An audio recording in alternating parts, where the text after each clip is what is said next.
Hi, my name is Priyanga Samaratunga. I'm the secretary of the Classic Car Club, and I'm here with this amazing Mercedes Benz 500D belonging to Mr. Milundu Mallavarachi, who is a bit camera shy, so I'll be doing the presentation today.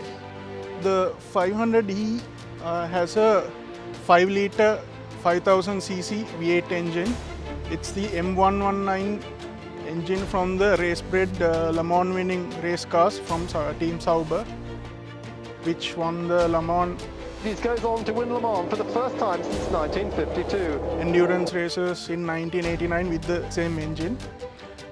It produces 325 brake horsepower and 500 Newton meters of torque.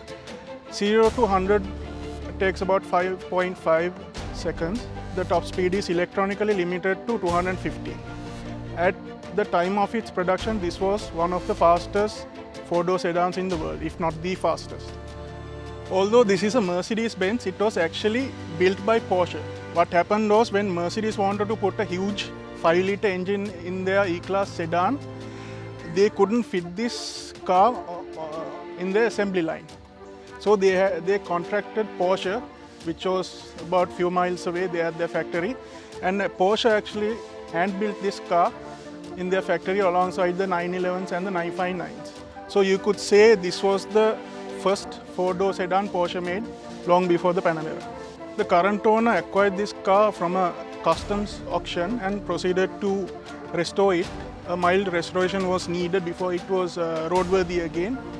And as far as we know, this is the only car in the Southeast Asian region, and most probably the only right-hand driven Mercedes 500D in the world.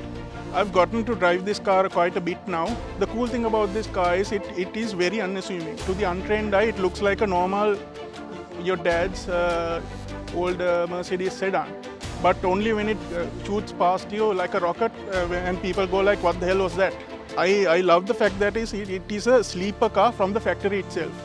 So that and the Porsche connection, it makes it a very, very special car, and we are lucky to have one in the country.